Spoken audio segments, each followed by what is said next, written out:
Hi, everybody. Hi, thanks for joining us today. I'll just give a few seconds for people to join. If you can give us a little hi in the chat, that's really nice. Then we know that there's people out there. Maybe people are just saying, hello, Nina. Hi. Thank you. Okay, so thank you everybody for joining us today for this webinar. Today we have Emma Bessley, who is the co-founder and creative director of Yes.Colours.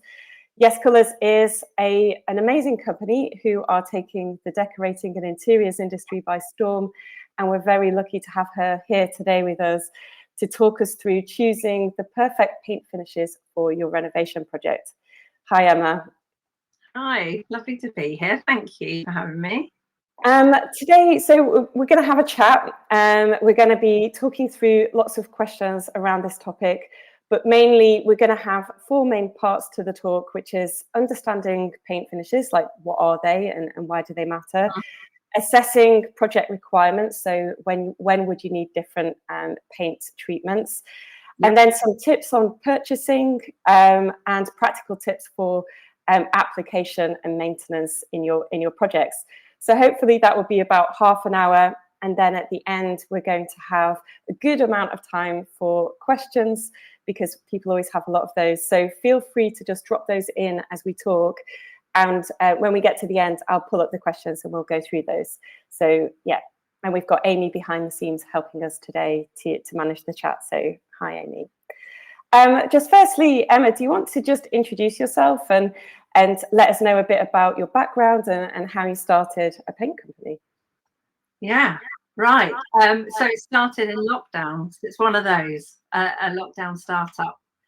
And I'm co-founder, and the founder is my best friend of 22 years, John. He's got an amazing product design background, and he was talking to his father-in-law about paint tins and moaning about paint tins under the stairs in cupboards rusting away. And we started talking about how there must be a different typology of packaging for tins. So we came up with the pouch, and so we spent the rest of lockdown developing that and researching what we needed to make a pouch that would be fully recyclable, even down to the nozzle. And it could be in household recycling or large supermarket recycling or recycling centres. So more accessible for people to recycle paint. And then I came along a bit more when it came to the question of, okay, what colours are we going to do? And with my background, being an artist by trade, I'm obsessed with colour. I've got synesthesia and I see colour in so many different ways. And so we created a very succinct palette based on the fact that there's a lot of overwhelm with paint choice and paint colours. It can be quite intimidating understanding which paint finishes and colours to choose from. So we wanted to have a brand that was really accessible and talked about colour in quite a different way, and offered free 15-minute chats to anyone that wanted to talk about what type of paint they needed and what colours they needed help with, just so it just took down that barrier of feeling like you had to be an interior designer to understand how to decorate your home. And it started there really, and so we've been trading for about a year and a half, and here we are. Wow, that is amazing. What you've achieved in a year and a half is really, really amazing. I look 10 years older now, so yeah, and we're all for that. Just as much getting information out to home renovators and just making things more accessible is just what we love. So it's really nice to hear that you do that free help, because sometimes that's all that people need to start them off, is just that 5 minutes. Chat. Yeah, run things through. Yeah. So to begin today, would you mind, as a very basic, just talking through like what are the different paint finishes that are even available for our projects? Yeah. If you actually lay them all out, there's probably hundreds to choose from, but I'm going to stick to really 4 or 5 that would come in handy in your home. So you've got your interior wall paints, your matte emulsion for your walls. And then if you've got anything like woodwork or doorways, you've got eggshell. And eggshell has a satin sheen to it. Then you have masonry paint for outside, for stone, brick, Then you have outside paint. If you've got your front door or your soffits and fascias, you've got to think about a specific exterior paint. And that often will come in like a satin, between a matte and satin, or a high gloss.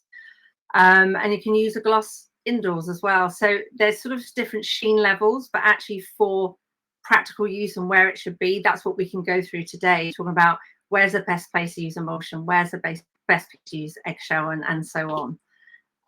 Yeah. And I think that you introduced something to me which I've never heard of before, a Zinza? Yes. What's that? Yeah, so it's a primer. I mean, we, on a commercial level, we've been selling primer to sort of larger commercial projects, and we have one of our own, but actually on the shelf, we don't sell one in pouches online to our regular wonderful consumer. So Zinza is a brilliant primer which does exterior and interior, and you've got two options. You've got water base for people that really are concerned about low VOC and breathability of a paint. So that's water based, and that can use outside and inside. And then you have a solvent based version of a primer, which is a shellac based paint. It is incredible though, and can go on anything. But even when we say it's got higher VOC levels, it all calms down. It diminishes after an hour, so it's fine. You could walk into a room and be fine and sleep in there that day. So it's just a primer that can go on anything. As soon as you sand something back or prep furniture and plastic and MDF and walls or metal, you could use Zinza and then use a paint on top. So primer is really, really important for anything other than a wall. So Okay. Well, that's really interesting, as that kind of leads us on to the different types of applications we might have. So I think we talked about, obviously, there's wall applications. People sometimes want to do more technical things like update furniture or paint over plug sockets or UPVC windows. Can you talk a little bit about where you might use some of those different paint options in different circumstances? Yeah, we have questions probably every day about where they can use our paint, where our customer can use our paint. So our matte emulsion can pretty much go on anything, but obviously it is matte, and sales for going over plug sockets or skirting boards, I would always say prime it at least, so you've just got a better surface layer then to put matte emulsion. But actually, when it comes to woodwork and comes to furniture and it's being used a lot, or it's a high traffic area, I would always recommend, and we would as a team always recommend, eggshell. Eggshell paint's perfect for wood.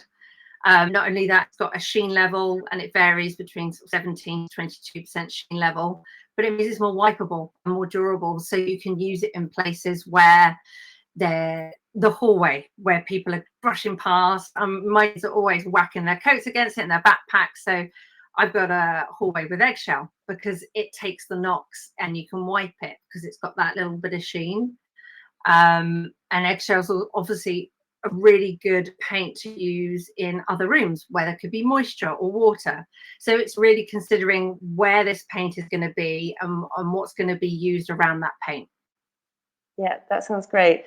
And for that situation where we get asked quite a lot about updating windows Yes. and front doors. Do you want to talk a little bit about how you would tackle that? Yes. So if it's wood windows, it's fine. You need to, I mean, it's a real faff of obviously preparing them, bringing them back, sanding them back, priming them, and I'd say use on an interior level our eggshell. If it's wood outside, again, we do an exterior like eggshell version.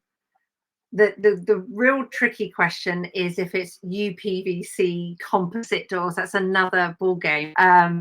We actually have a new paint coming out, which covers everything. Anything you can think of, it covers.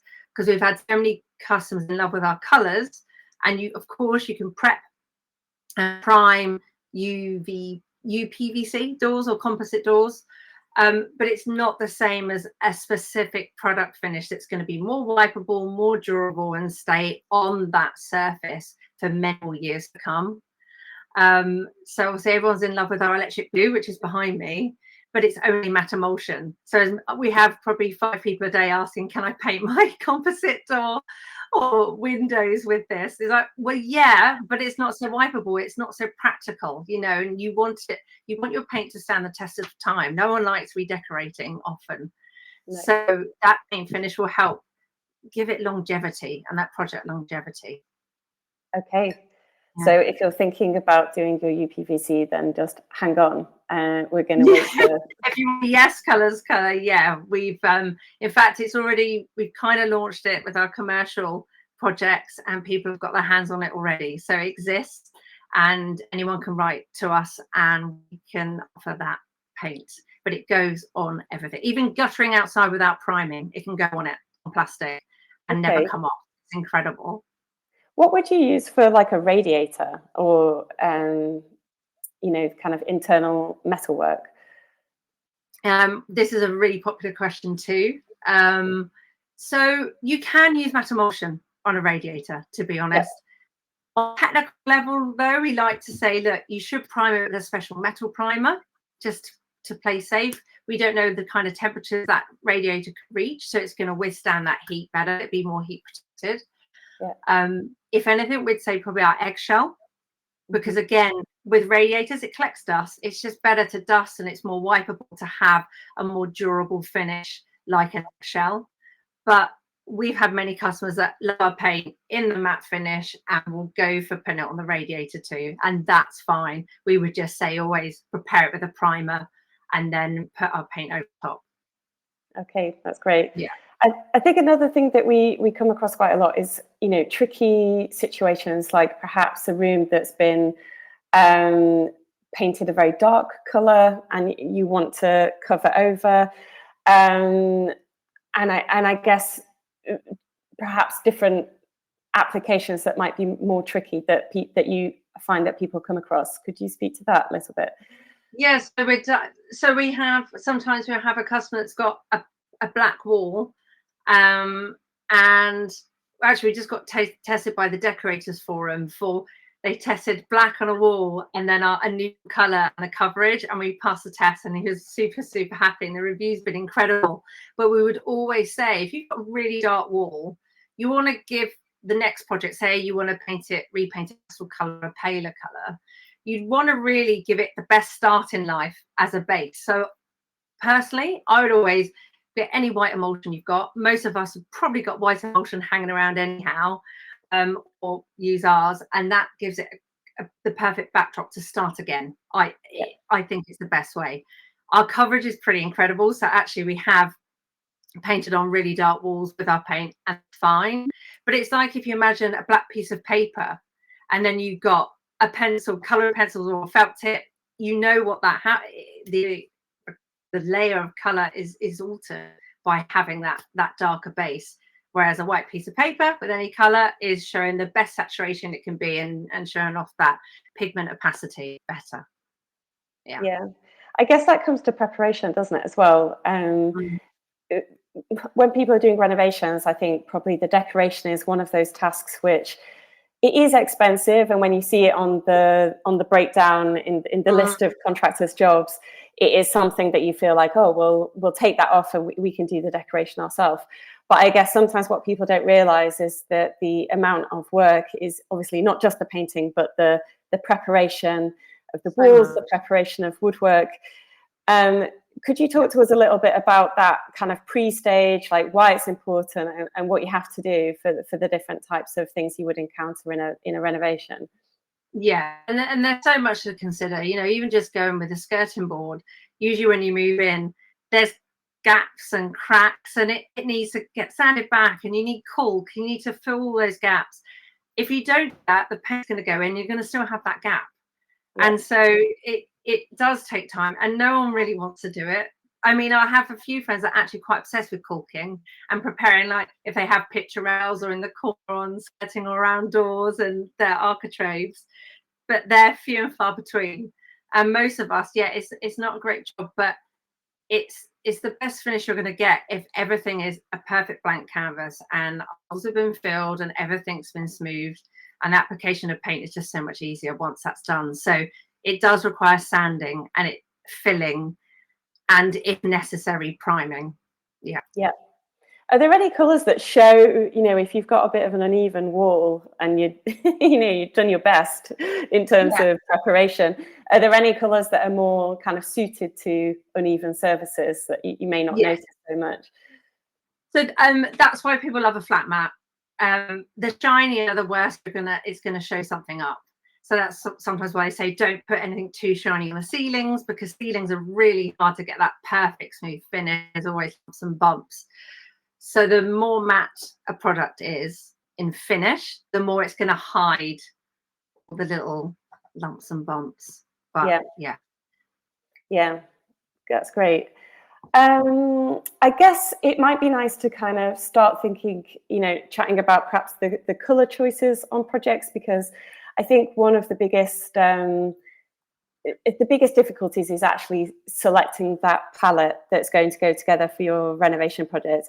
And I know from our experience that choosing the paint colors is quite often something that holds up the contractors, because they're saying, just let us know which colors.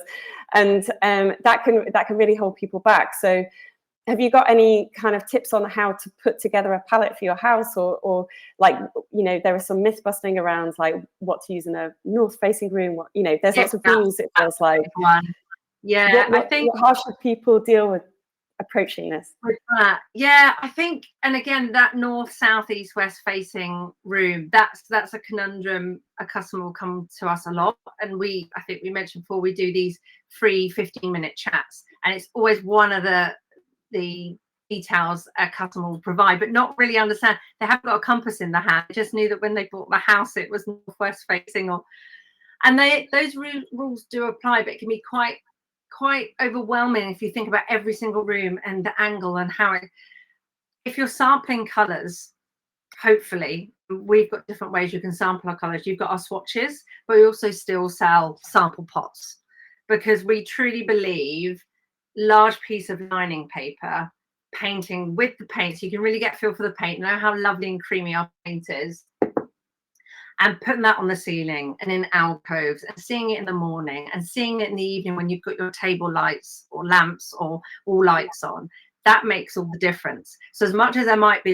this fact about your room that it's a north facing room, once that color's in your room, that's how you're really going to see what it's going to look like. So we have some customers that come to us and say, we want a living room scheme and we want these colors, and it's southeast facing. You go, okay, but when are you using living room? Because it doesn't matter if you're not in that living room in the day.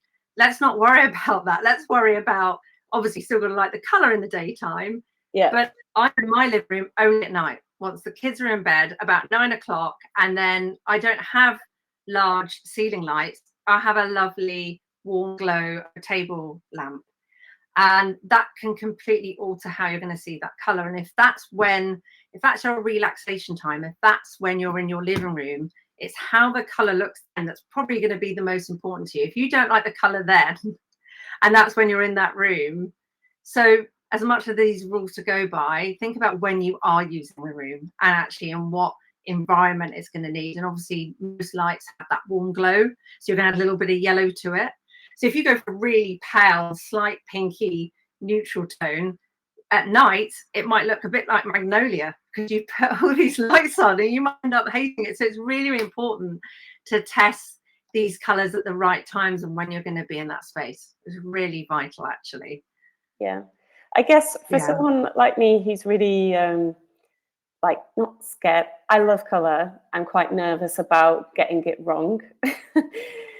How do you advise people, like how to, if they want to be a bit more out there and go a bit out of their comfort zone, how do you start putting together, do you have to consider the whole house as like a theme, or do you encourage people to make a mood board? Like what's your way to get them out of that comfort zone?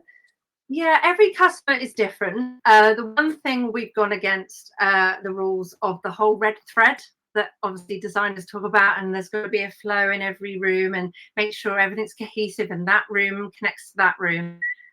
I'm inclined to disagree, because every room has a different purpose. It's like your group of friends. They're not all exactly the same. And when you go into a room, you're doing different things there at different times of day. To worry about those colors flowing, most of the people that come in your house are not even going to go in every single room and Yeah. judge it that way. It's crazy, really, to have that pressure to think that your whole house has got to be that cohesive all in one go. Yeah. And so we do room by room, really, and we're finding out how they want to feel in that room and what lighting they're using. You know, some people do like a big ceiling light, so that changes the ball game completely. So asking those questions about the habits of that customer and what they're doing in that room is first and foremost the questions we're going to ask. But then the way we structured our colors, which you can see a little bit behind me here, my little matrix board, is that we've organized our colors based on an emotive feeling. So we've got the fresh collection, our real bright pastels, all tone pastels, but our loving collection are all the deep jewel toned cozy cocooning. It makes sense. So you have loving pink, loving green, loving teal. And what you discover when you talk to a customer often is either they are obsessed with one color group, whether it's green or pink, and then we can break down what they need from that. Do they want really pastel? Do they want a real deep color? Do they want a very muted color? Or they actually want to design their room based on a tone, actually, as simple as that. They want really dark, luxurious space, and then the accessories they have, and that's the furniture they have that matches that. Or they want a really bright space or a really calm space. And we've grouped our colors by collections for that reason, because we find that customers are actually drawn to the whole color family, the tonal family, because you wouldn't often see a room where it's pastel cushions or a sofa, and then you go for a really dark jewel toned other details. It wouldn't make sense. So that's how we've grouped it. So it's like a game of get to when we talk to our customers, reducing the options of how they want to feel in the room, what accessories they already have, and then working out the colors there. And often we're not going to tell everyone to drench a room in one color. You know, there's so many ways, especially when you're new to color and using bold colors, is to have accents, and you can zone, and you can have just details on the woodwork, or just on a piece of furniture, or just on the ceiling if you're going to be quite brave with color but it doesn't dominate the space. So there's so many little tricks to use color without it taking over the whole room. Yeah, that sounds amazing. So that I could do that. So I get into a family of colors and then feel comfortable in which space you're in. That sounds very doable for me, actually. I need my options just like brought down a little bit. Options. And I think the one thing about Yes.Colours, I think people may assume, is that it's all about bright color. But on every collection, we always make sure there's a neutral. So there's 10 neutrals, because we just discovered that this kind of, to reduce anxiety, is probably to remove the 272 beiges and creams you have in front of you on a color card. And so every collection, so the deep dark collection of colors, it isn't a bright white that goes with it, because if you put bright white against a lovely luxurious dark color like that, it's really jarring. It doesn't work. So we've got this gorgeous pale mushroom color, which looks beautiful against a dark saturated color. And so we're always guiding people that actually there's a neutral for any kind of tone you want. And we guide you in that way to use a neutral. So it could be the whole room is in that neutral, and then the color is the accent, but everything matches up and is in its color family. It's not jarring. Yeah, that makes perfect sense to me. Yeah. Just moving on to practicalities. So you're in your renovation project and your contractor saying, right, we need your paint, next week, 2 weeks time or whatever. How do you work out, one, how much you need, what, sometimes you don't want to overorder too much, or you don't want to end up with not enough. How do you approach that? Well, we have, on our website, we've got a paint calculator, and that's really easy to follow, and just put the wall measurements and it'll tell you how many you need. And it is something that's come up when we researched about why we would do 1 litre pouches online, because part of the waste problem, or paint waste problem, in the UK and globally, is that people overorder. And a lot of paint tins come in 2.5 litres. So if you need 3 litres, you need to buy 2 lots of 2.5, and then you've got tons left over. So ours are in 1 litre, so people can order more accurately, therefore reducing waste. But if they do overorder, send the pouches back unopened, and we'll give you a refund. So it's that reduces that worry that you're not got the right amount. And if you order a little bit more than you should, you can always return it. Yeah, no, that's really helpful, because I think also there's quite a lot of, once you've had a renovation done, you'll paint, and then, you know, especially if it's a loft renovation, you know, the 6 months, a year after, you're going to get lots of little hairline and cracks, which is just totally normal. It's just like the structure settling. But you'll want to fill and touch up that, you know, you'll have quite a lot of filling and touching up to do over the next year. So I guess something we spoke about before was batches of colour, and actually sometimes you might want to save something back. Can you talk a bit about that? Yeah, batch. And I mean, this goes with any paint brand, and it's something worth holding on to with this kind of knowledge, which is you could buy 5 litres of a colour and then a year later buy it again, but that's probably going to be a different batch. So it's made at a different time. It's the same formulation. It would be the same pigment amount going in there, but it could be 0.01% off. And that is enough that there'll be a slight variation if you just painted a patch over something from a year ago.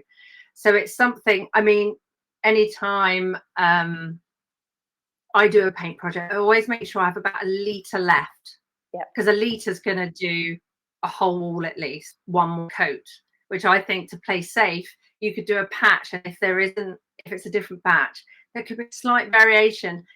90% of the people that walk into your house might not even notice, but you'll notice.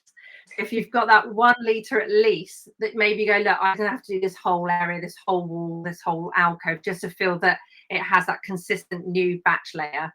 And that's in paint brand, to be honest. So we always advise that make sure you've got that extra litre if you can. So if you do touch-ups, you've got a whole wall or one section at least you can redo. Yeah, that's great. So like, book buy, make sure you've got plenty, make sure you've got enough, send back what you don't need, keep a litre spare.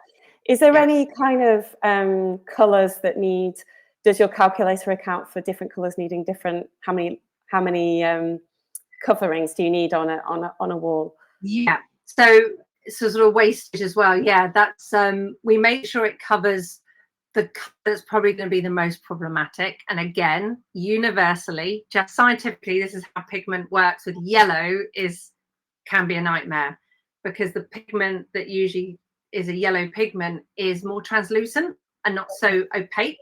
Yeah. So most people are painting more than 2 coats of yellow on anything to get that real full saturated version of that colour.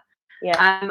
I think with the paler yellows, like our fresh yellow, fine, 1 or 2 coats. When you get to the real deep, passionate yolky yellows, to get that real bold version, the best version of it, you might need 2 to 3 coats. So I'd say yellow is a tricky one. Red can be sometimes, but so far we're pretty confident we're a 2-coat paint business for sure. Yeah. Okay. Yeah. And do you have any advice on what you should be using? I can imagine that some applicators might waste paint or not be as efficient. Is that a thing? So when it comes to a large, I'd always say a 9-inch roller. And I see some wonderful customers showing us their projects, or someone's trying to call me, let me decline that.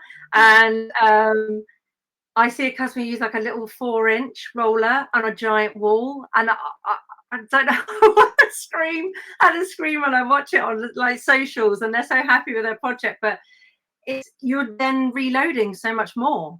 So you're probably wasting paint that way. Whereas if you get a brilliant 9-inch roller and soaking it beautifully in the paint and give it the best first coat you can give it, you're only going to need 2 coats. Whereas if you're doing tiny little strokes with a smaller roller, you're going to have to probably do 3 or 4 coats.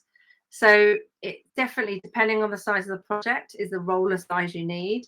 I don't see many people use just a paintbrush on a whole wall nowadays. No. Just usually for cutting in and round different parts of the wall or on skirting boards. Yeah. But it is important, definitely, of the tools you use and the size of the tools you use for the project it is. Okay, so I think we could go to some questions. Actually, yeah. let's put that live. Louisa says, hi, will new UPVC paints be available in RAL colours? Yes, so we can do bespoke custom orders and match to those colours for sure. In fact, I'm obsessed with RAL 6019, which is a lovely mint green, and I've got that in my house. So yes, it will be able to match the RAL colours, no problem. Yeah. So you can have paints mixed to any RAL colour. Yeah. Yeah. So Okay. obviously online in our pouches is just our 63 colours in our palette.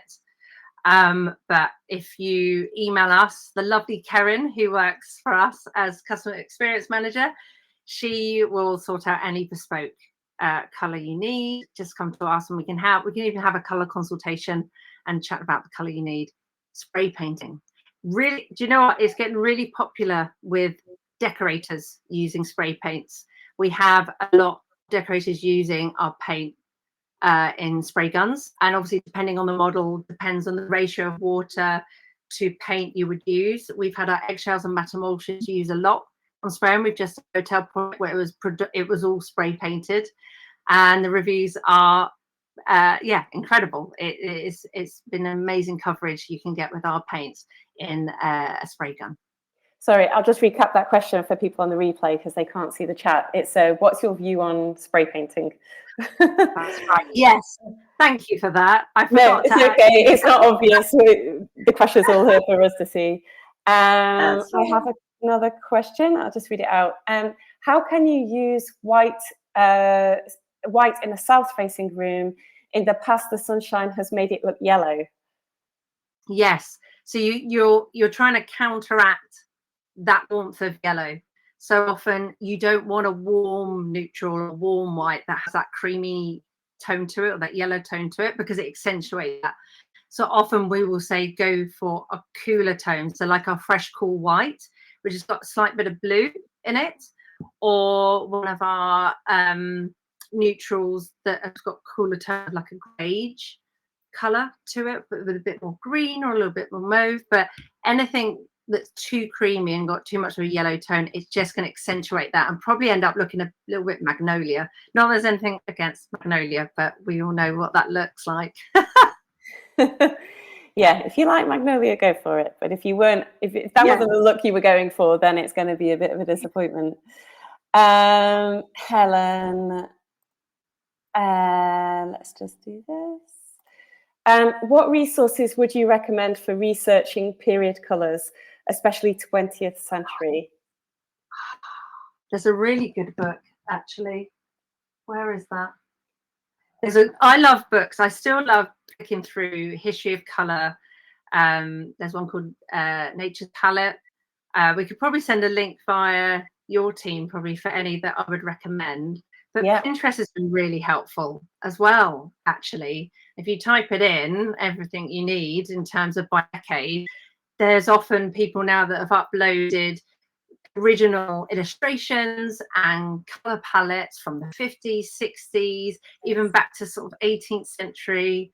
And it's the whole wealth of information, just even on Pinterest, as long as you put the decade in.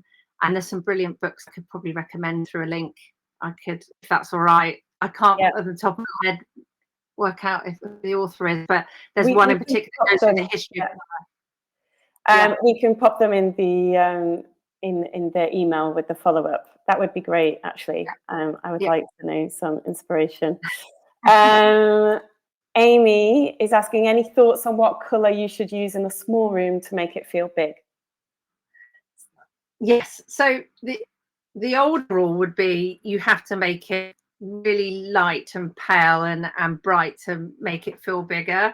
I think now the fact, as long as you drench it, so even if you drench it in a really lovely dark burgundy Amazon color or a teal, there's no harm in actually making that. Still feels, it would be cozy, but it depends what you want that room for.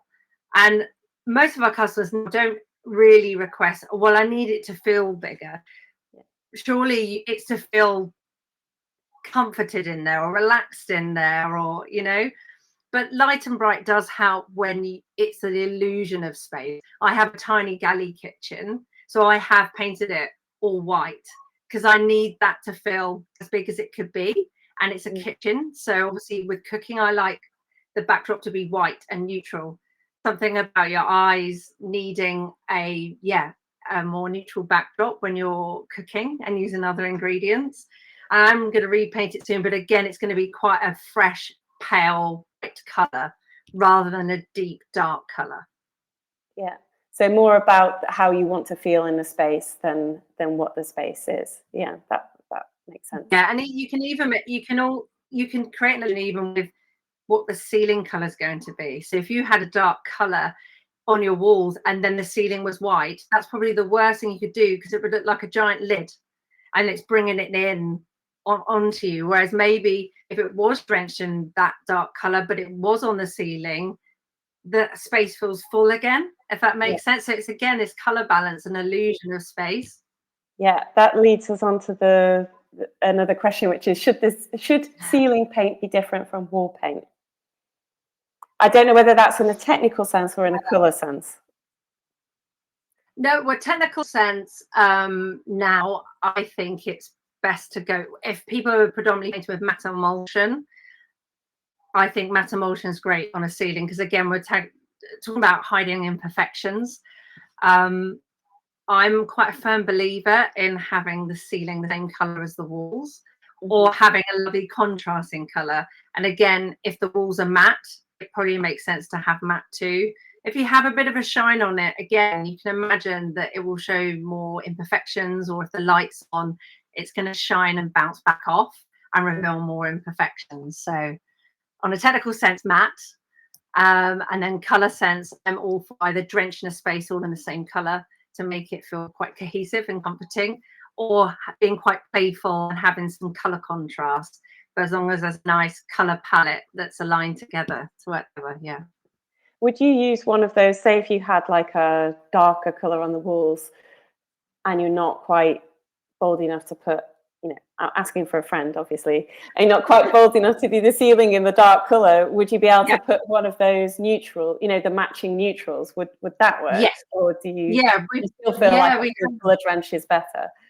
Definitely. There's two examples of that. We've done two projects recently where it was a loving green, so a really dark forest green on a living room wall, but the ceiling we made sure it was loving neutral. So it's a lovely, really, really pale, warm neutral on the ceilings. So obviously having a bright white was going to be too jarring and would feel like I was saying, that white lid on top, but softening it with a nice warm.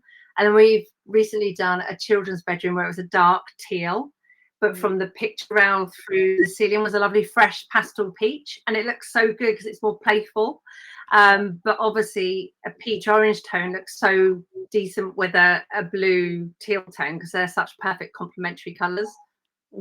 Yeah, I guess that is, so having one color from the pitch, if you have a picture rail, bringing that down onto the top of the walls, I guess gives you an extra sense of height because the walls are just then continuing somehow. They just carry on. Yes, and if you don't have a picture out, I quite like it when you create your own. So you go from the ceiling and carry on a little bit towards the down. So you're creating your own coving, right, with the color. Yes, okay. You're adding architectural detail, but using paint instead. Interesting.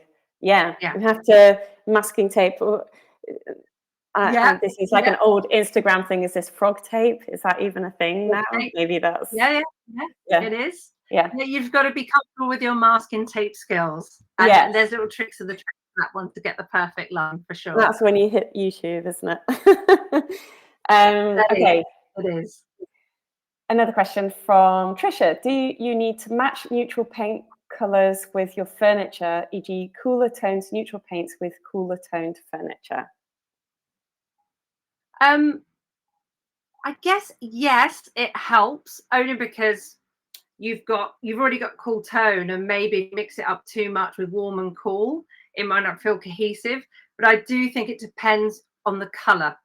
So that color could determine. So you have a blue, but you can have really cool blues and really warm blues. So warm blues often have a little bit more red in them, so almost like violet. but you have some that have more yellow in it, and it's almost that green tealy blue, and then that it has like a knock-on effect of how that next color it would be, or a neutral. So often it's looking at that color first, and then I guarantee if it's a similar tone, more bluish or cool, that neutral that's bluish or cool suits it. It just feel like it's the perfect fit. But there's no hard fast rules. I've seen really pale warm mushroom colors go really well with a cooler tone of like a teal or blue or green. So it's getting those colors next to each other and sitting with it morning, noon and night, and seeing how you feel about that. Yeah, that's great advice. Okay, we've got time for one more question. Laura, is there a way to paint kitchen cupboards and bathroom tiles which will have longevity? If so, what would you recommend? So kitchen cupboards, we would always recommend an eggshell. This is the one that takes real prep and time and patience. This isn't just a do it one evening thing.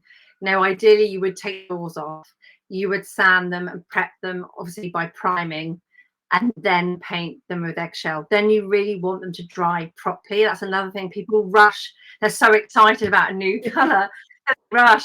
But actually, if you look at most upcyclers, they would say a paint needs to cure 21 days at least. Wow. You'd be fine the next day putting it up, but letting paint settle, cure is really, really important too. So if you can give a couple of days to cure, that would be great, rather than painting it immediately and putting it back on their hinges. So that's, kitchen covers are great, and it's a really economically viable way to completely change the look of your kitchen just with a few litres of eggshells. That can be a game changer. Tiles, this would involve, for us, is our new all surface paint that we're about to launch. Because again, tiles are a completely different surface where they're really hard to sand back. So it needs a decent primer or a paint that can stick onto that surface, which is often gloss or shiny, but stay on there and not scratch off. I've seen matte emulsion been put on tiles. That's kind of fine, but you would need a sealant. It needs to have that sheen and wipeability with tiles, because the practical part of tiles, it's probably going to be somewhere where it's wet, or a kitchen or a bathroom. So it's got to be wipeable, and it's got to stay on there. So it might need a sealant if you've fallen in love with a matte color, or you can use eggshell if you prime it properly. But really, a specialist tile paint is the most, it's going to give you the most longevity for your project. Yeah. Okay, that's great. I think we'll leave it there. Thank you so much to everybody who's asked questions. That was really amazing. And thank you, Emma, for answering everything. I just wanted to say, if people want to get in contact with you, they can book these consultations, can't they? Yeah, free 15-minute colour chats. We do some that you pay for a longer consultation with us, 30 minutes. But yeah, I've got 3 booked in for tomorrow. It will no doubt usually be about a paint finish or some ceiling details. So I get really excited about meeting our customers. But yeah, just go on our website and you can book directly with Calendly and book a slot with myself or Emily, our lead colour consultant. Yeah, and if you want palettes, you can order that. Can people order those? Your colour ranges on site on your website as well. Everything on the website, whether it's swatch cards, sample pots of paint, we have fan decks, we have these little colour key rings that are on a hook, and you can undo them and mess around with them so you can be bored with them. So there's 4 different ways you can sample our colours. Okay, that sounds amazing. Oh, well, thank you so much for being with us today. That was really, really interesting and really, really helpful for everybody. And yeah, thank you very much. And I will be getting on to find my colour palette, whichever my colour group is. Yeah, I have a colour consultation. Yeah, lovely. Yeah, you'll be speaking to me next week. Take Okay. care. Thanks, everybody. Bye, everybody. Bye.